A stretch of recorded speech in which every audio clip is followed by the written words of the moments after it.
Welcome, and thank you for listening to this episode of Leaps and Bounds. I'm your host, Tom Bash, and I'm thrilled to be bringing you conversations with some of the most successful CEOs, sales leaders, and home improvement professionals. When I started in this industry 20 years ago, tearing off roofs, I had no idea about what went into making a home improvement business successful. Now, having met with thousands of contractors, helping them adopt technology, and watching them grow, I'm excited to invite them on to share what's made them successful, what they're doing today to stay ahead of their competition, and the advice they have for others.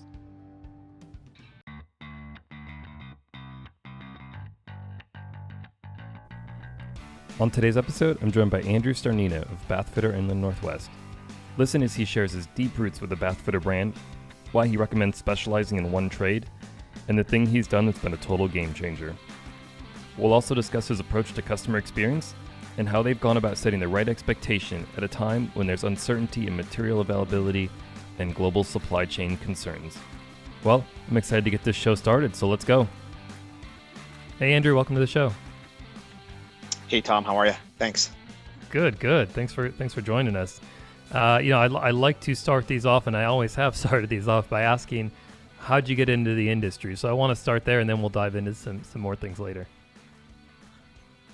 Well, for me, this will be my, 17th year working for Bathfitter. My uncles actually are the founders of Bathfitter, and they currently own and operate the manufacturing and franchise portion of Bathfitter today. But I started out basically as a shop guy, working at a small retail store, and then kind of worked my way up. I was an installer from 2004 to 2008. I was pretty technical. I like kind of work with my hands. Actually, I still do. So I did that for a little while, and then eventually started working at a retail operation out of Chicago. So basically in a retail store, and then eventually got an opportunity to open a independently operated franchise here in Spokane, Washington. And that's kind of where we're at. We've been at it here since 2013. We've grown to almost 30 employees, and we're going to probably do about $9 million in revenue this year. So we're pretty happy of where we've come from the last 8 years, and we're looking for we got big goals for the foreseeable 5 years. That's awesome. Now, growing up, knowing that this was sort of like in the family, like was your vision growing up that you're going right into this, or did you have other aspirations? Or No. No, I was kind of a dumb. I wasn't that smart at school. I wasn't great at it. I ended up getting a poli-sci degree, but I was kind of just limping along through that. And then it was kind of like 2009.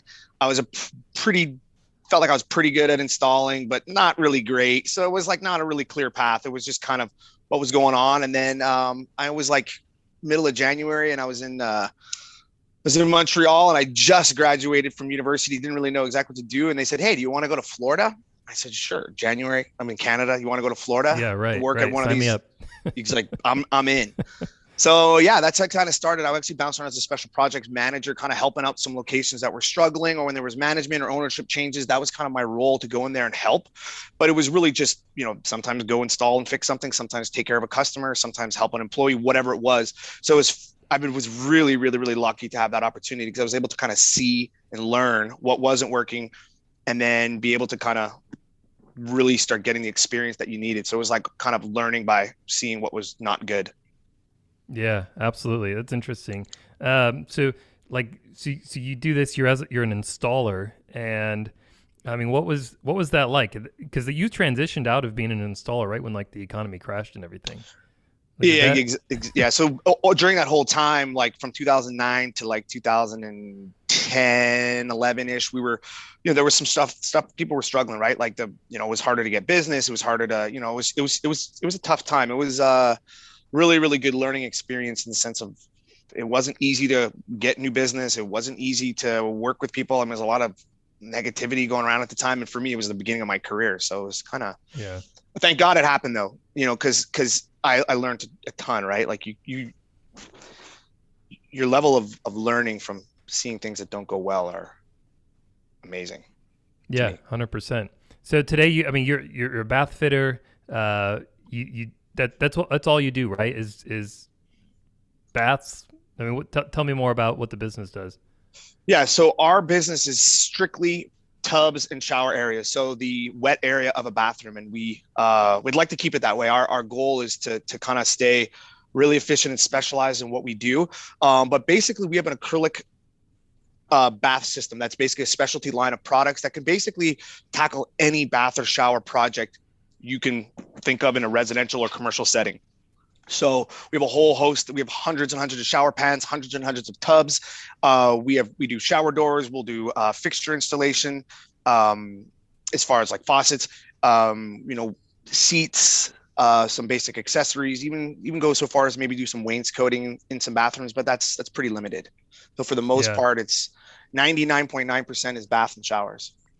Now, so you don't get into like full customer models of like, blowing out walls and making these master bathrooms, right? Like you're solely focused on this one area. Yeah, we like to use the word like for like or similar setups, right? Because it just kind of simplifies the process. So we really try to keep that scope pretty narrow so that, well, there's a whole bunch of reasons which we can get into after, but we really only specialize in that. We're not looking for flooring work, vanities, toilets, moving walls. We're trying to keep it the way that it was for the most part. Yeah, absolutely. And just out of curiosity, like what's the market like in your area in Washington, like that Pacific Northwest area?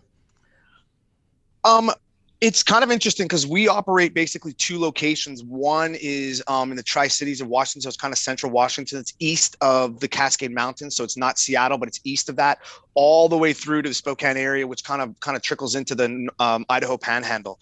So our market's a little bit interesting. It's huge, so we drive a lot. My guys probably hate it because they're driving 2 hours to a job. That's kind of our limit from either of our locations. But the market, I think, is overall pretty good. It's growing. We show up on those top real estate growth lists pretty regularly in the Spokane area.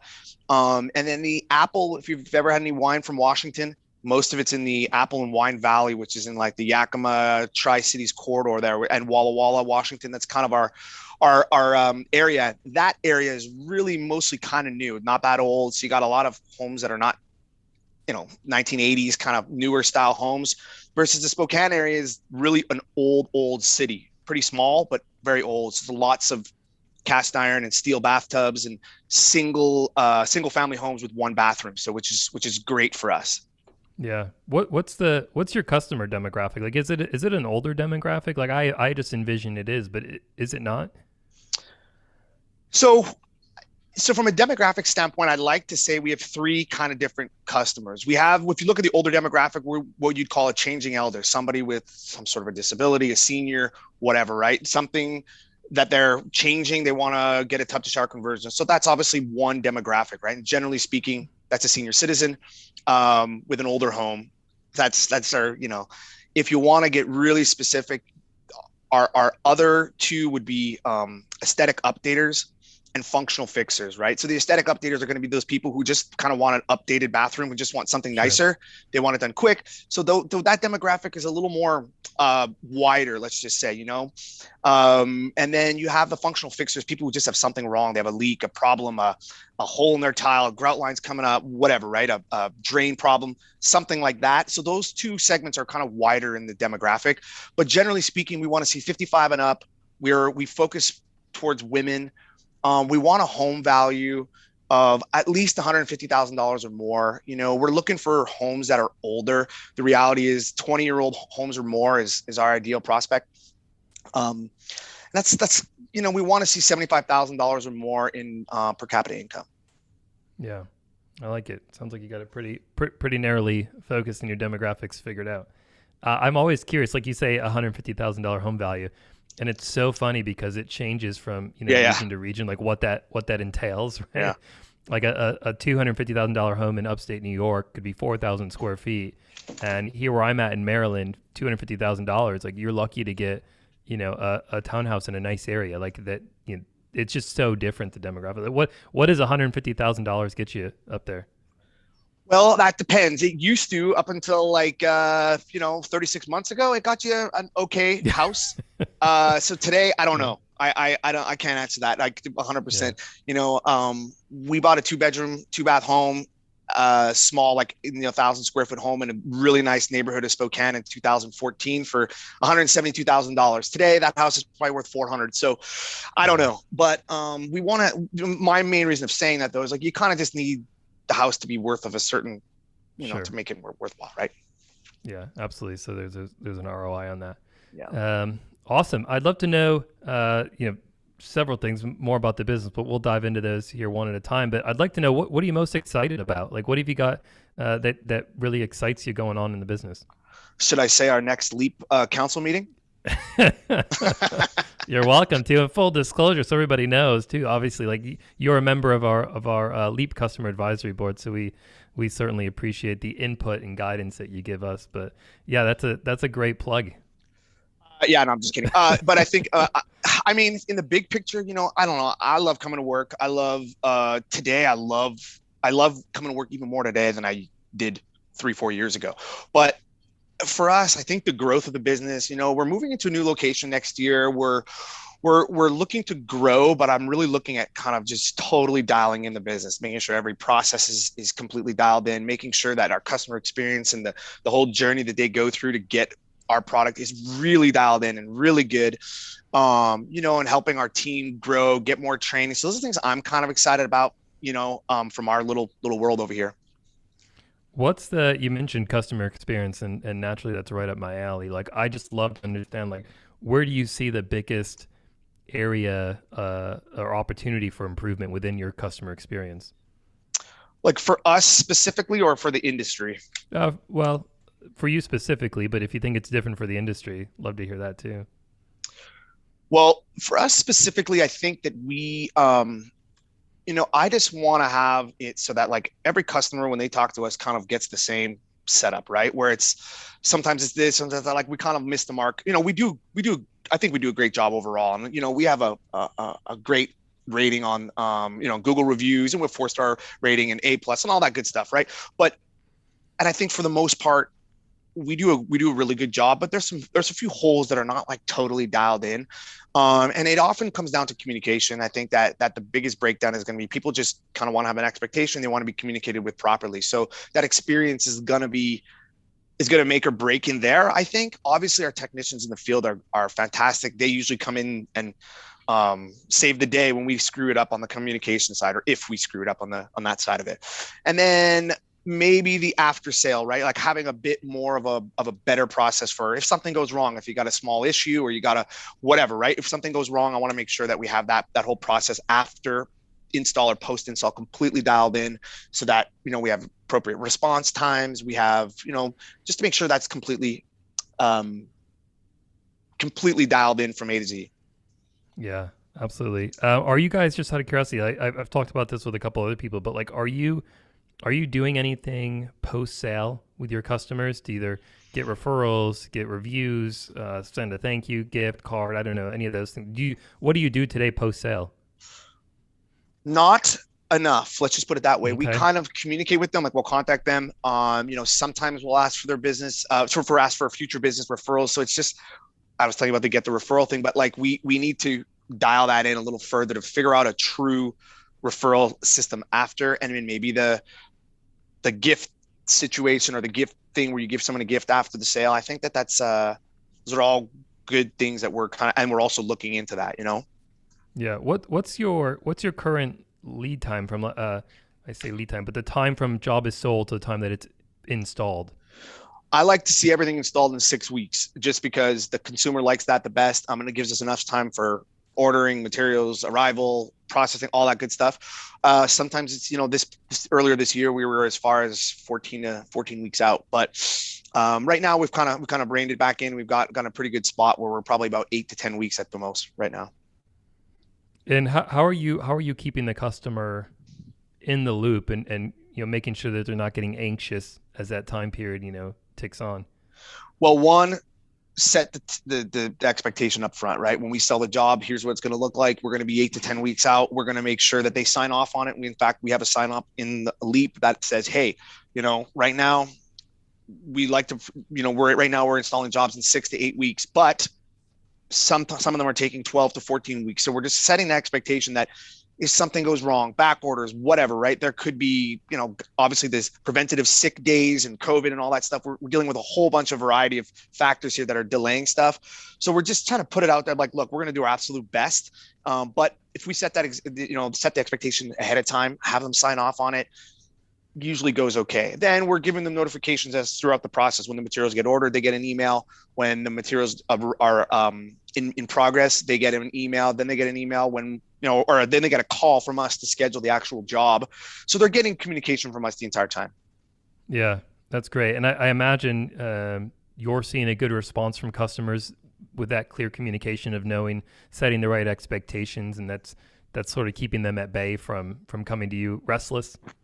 Yeah, for the most part. I mean, listen, we're not perfect at it, but yeah, for the most part, that keeps people mostly happy. And customers are really actually pretty agreeable when it comes down to it, especially if you set the expectation right and you talk to them, you communicate with them.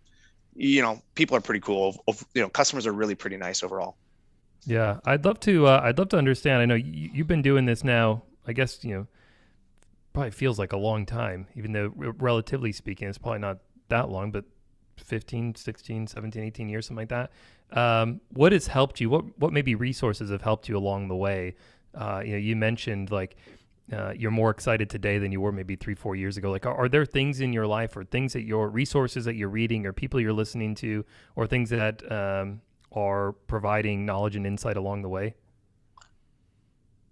Well, yes. So, the reason I mentioned 3, 4, 5 years ago is because it was a little more buried then, right? Like today we started in 2013 here, and and when we were, I was the only employee, right? I hired 2 people, 3 people, 4 people. So, like 4 people in 2013, and now we're 30, right? So I was buried 3, 4 years ago, right? Like just doing a little bit of everything, didn't know really what I was doing, right? So anyway, what I think today has helped me is I've hired a coach. I've hired a business coach through E-Myth, which is a book I'm sure many business owners have heard of or read or whatever, but it was something that really changed my perspective on everything.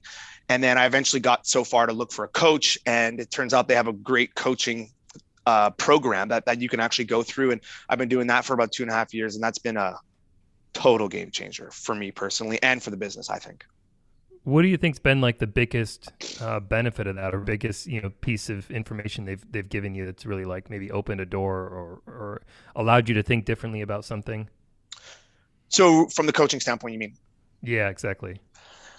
So I guess it allows me to look at the business totally different. Like it took me 3 years to understand. Like I read the book in like 2012 or 13, and it's like they always like working on the business, and it's like, what does that mean? Like you got to work on the business and not in the business. And I was in it, like everything, and I still am to a certain degree. But at the same time, it's like working on it. Like it took me 3 years to even realize what the hell that even meant. And then the coaching thing takes, once you start, you met your coach and you start going through the process, it allows you to have this really introspective look at what you're doing from a day-to-day basis and what the owner spends his time doing and what your role is in the company and what the vision is and what the strategic objective is. And it actually, the coach makes you, or your coach will make you think about all these things and talk about them and write them down and hold you accountable. It's like, hey, is this part of the vision? Yeah, which is that's great. It's been, I don't know of any other thing that's been more instrumental than that. But I read a lot. I try to read a lot. Like I read the first couple chapters of each book I buy, and you better hope all the information's there, or else it's not being absorbed, right? Yeah. Then I go to YouTube after the first couple chapters and get the gist of it. I'd love to know, like, that's a big thing for business owners, getting stuck working in their business and not on it. And so for you, like, what does that mean? Like, what kind of things do you do to work on your business that you obviously weren't looking at before when you were in it? Well, as a franchise, I guess you start with some basic systems and processes. So I think the system and processes that they bring that I was never really looking at, it's like, well, why don't we just write down how we're doing this? Like, why don't we just put this on paper, make steps? And again, there's still many things we don't do this way, but like certain things, it's like, okay, well, why don't we just write down the whole process? Like what's actually going on today? Why it doesn't look like it's working well? And I actually evaluate a system and process, like actually taking the time to evaluate what you're currently doing, dissect it, and then try to make a new one after that. And then that's really been something that we've been worked on a lot. And as a franchise, you have some of those things, which is great, but then what I've been able to, which is, so for us, we've been able to kind of really dial them in. I guess you have a lot more traction because, they're already 50-60% of the way there from what the franchise has offered you. And then you just take them to the next level and customize them for your own particular team and your own business. So that's been really helpful. So we didn't have to go from 0 to 100. We've been able to go from 60 to 100 and able to kind of just dial in way more things to kind of just do a lot more different things, and we can get through stuff a lot quicker than we, we're not starting from scratch, I guess is my point, in the systems and processes standpoint. So it's even more productive. Yeah, absolutely. And what was it like for you to sort of remove yourself from the day-to-day of the business and empower people to do those things that were consuming your time before? Well, your coach says, look, you have to, or you're never going to be able to do what you want to do. You're never going to be able to take a day off. You're not going to be able to go on vacation. You're not going to be able to grow the business to the next level. You're not going to think about scaling it. You're just not going to, basically what I told her I wanted to get wasn't going to happen if I stayed there. So to me, it was like, I have to, right? And I didn't really know how to do it, to be honest, because I was always kind of the manager, and I like working with each person, and it's hard to let somebody else kind of get in the middle of that, like hiring a manager, which we've done. And there's been some struggles, I like to say that, it's hard to teach somebody management skills. It really is. And people skills. It's tough. Yeah. What's it been like building this team out, over the last 5, 6 years, 10 years, however long it's been? What's it been like building out a team? Well, I still hire every single person that comes into this business because I want to make sure they got the right attitude. I want to make sure they have the right, it's the right fit for them. We have a whole variety of positions, right? We have some administrative roles. We have some sales roles. We have some installation role, installer roles, which are basically tradespeople. Then we have some really entry level positions, and they vary a lot. So you kind of the guy you hired to be a sales rep is obviously completely different from the technician in the field, right? Everybody we hire is W-2. So we don't have a structure where we have a bunch of subs come into the mix. We have to literally get an attitude, characteristic assessment, and evaluate their technical skills of a tradesperson before we bring them in, right? So it's I guess to answer your question is it's time consuming. It's extremely time consuming, I would say, interviewing. And I feel like that's probably my most time-consuming role today. What have you learned going through that process of building out the team? I know you mentioned some things there, but what stands out to you that now that you didn't know when you started this journey of building out a team? Well, the hiring thing is one of those things where you don't totally know, and I don't know that. I've learned a lot, and one, you need to have a system and process on how to recruit, onboard, train, hire, and my coaches really helped me with that. We didn't do that before, and we've had some successes and some failures, but the reality is if you don't have those things, it's really hard to do. And so I've learned to have a real system and process for the whole process. The same interview questions. What do you do in the first interview? How you structure each one of them, and then what do you do when you onboard them? How you train them? That's been a big thing. But actually interviewing people and figuring out who's a good fit. I mean, I think I would love to be able to say logically that I could pin, say I always know this and this is the right thing to look for in a person. I just don't think that's realistic. I've kind of hired from all different angles of it, when we're looking for technicians, for example, you look at guys who've had their own business who kind of want to come work for us. Then you bring guys who are totally green and teach them. We've kind of gone in every direction. At the end of the day, the only thing that's consistent is if the attitude's good and I feel like there's a fit, it's probably going to work. Yeah. Is there, transition just a little bit, I asked you earlier about what are you most excited about? On the flip side of that, is there anything that keeps you up at night? Is there anything that you worry about or that just keeps a lot of your attention focused on that? Not nearly as much anymore, but a lot about my team, really. I was kind of focused on them, what is this working for them? That's the things I wouldn't say keep me up at night. I'm not I try not to stress too much. I feel like I've done this long enough that I feel like we're pretty predictable. So there's I'm not staying, there's nothing that's really kind of haunting me in that regard. Um, but I think that, really his focus is on the team, right? Like, are we providing the right environment for them to work in? Those are the things I kind of think about a lot, that like, maybe we're not doing a good enough job at training. Maybe we're not good enough job at offering different opportunities to different people on the team. And those are things that kind of keep me thinking about the business. Cause I ultimately know that if without our team members, we're done. Yeah. Yep. No, absolutely. As you think about the next, 3 to 5 years, you see the business grow. I'm curious from an industry perspective. What do you see as far as changes coming in the industry in the next 3 to 5 years? Are there any, or do you think it changes dramatically a little bit? Just curious what your thoughts are. I don't know about dramatically, not for us specifically. Listen, Bathurst has been around for 37 years, so I don't see some drastic change coming from our, scope of work or that kind of thing. But industry changes are going to come. Like, right, we all see the not getting in your car and driving to a sales call is right, and going to sell a job is probably not going to happen in 4, 5, 6 years from now, right?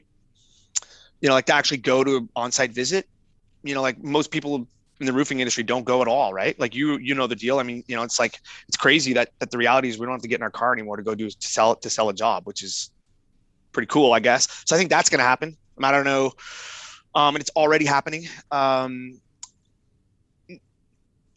far as the homeowners hiring home improvement professionals, I think is the good news is for us. I think it's going to remain the same. Not exactly the same, but it's people are always going to need someone to do something on their home, especially if the values of their homes continuously, creep up there. Yeah, absolutely. And from a supply chain perspective, like have you guys been affected at all by all the sort of delays in supply chain? We're really fortunate because a lot of our product is made by Bathfitter and we purchase it from them. There are some stuff like commodities, wood, materials, drywall, screws, whatever, right? That stuff, is not from there, but a lot of our product comes from them. So we've seen a little bit of disruption, and they've done a fantastic job of keeping us mostly flush with the product, which has been great. We're not ordering windows from 4 different places, and we don't do windows. But my point is, we don't have multiple. We only kind of, I would say, 80% of all our product is purchased from one vendor.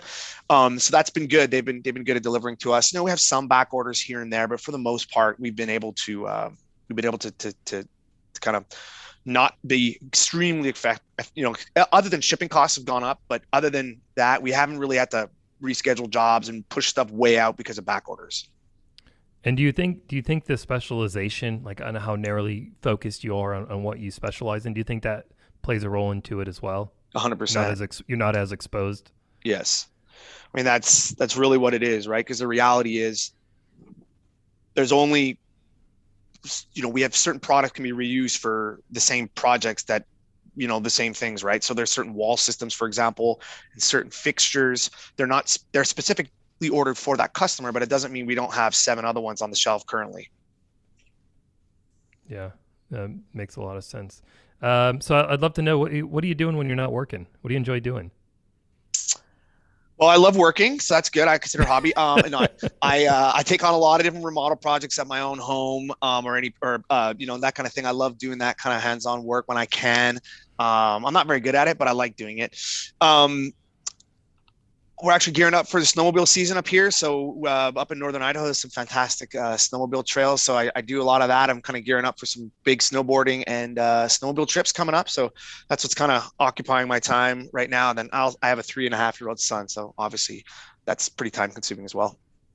Yeah, tell me about it. Right. I know those adventures.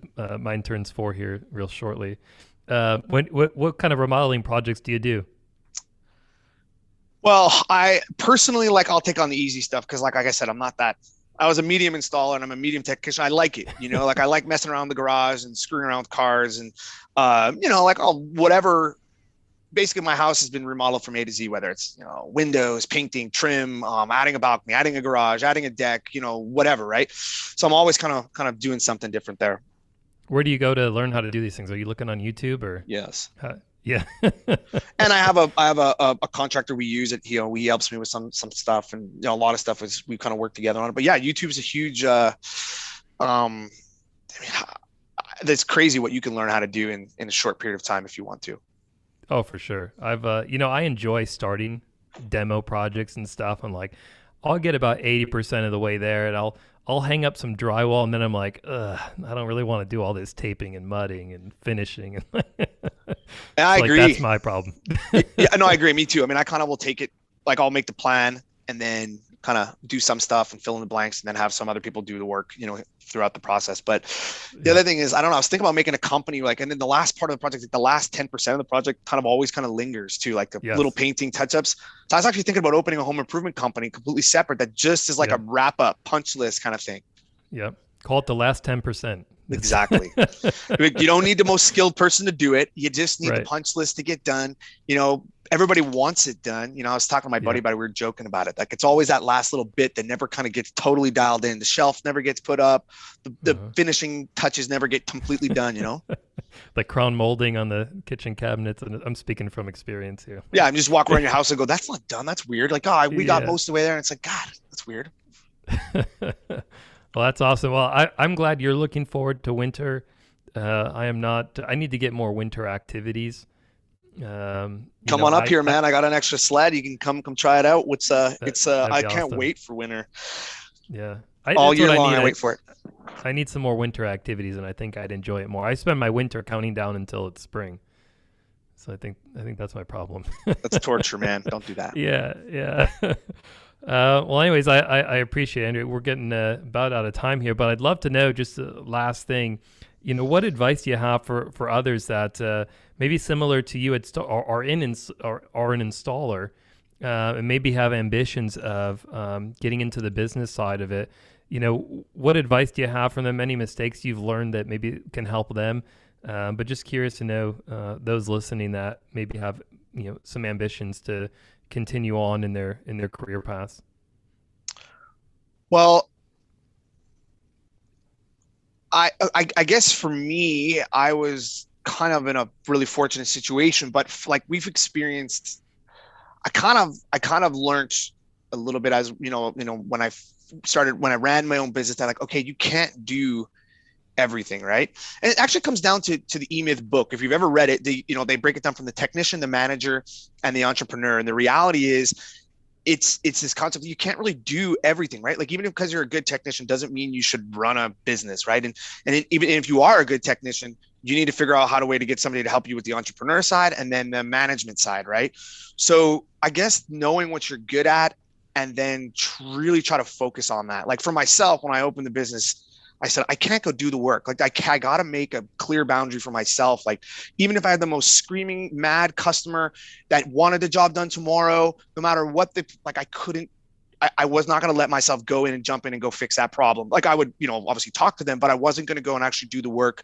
And I did it one time. And I remember the whole time I was kicking myself in the ass doing this install. I still remember the place. Like, when we first opened, the people were so upset, but we kind of needed the money. I wanted to do the work and I just wanted to get it out of the way so they didn't complain. And then I realized I can't do this. So I guess a lot of times if you're looking at getting to the next step, you can't look at doing it all yourself. And at some point I looked at it a little bit like that for myself, but also realized like doing all these little things, just going out and selling a job and running a sales call, you can't do that. Like, you can't get into every single role. Like, and sometimes you feel like you're so forced to do that because it's the only way it's going to go, but it's almost, you got to pull yourself out of that so much that, and for someone like me who just said, I can go do that. I've sold before. I've done this before. I can run that sales call. I can go install that job. I can fix that service problem, whatever, I think pulling yourself out of that will allow you to take the next step.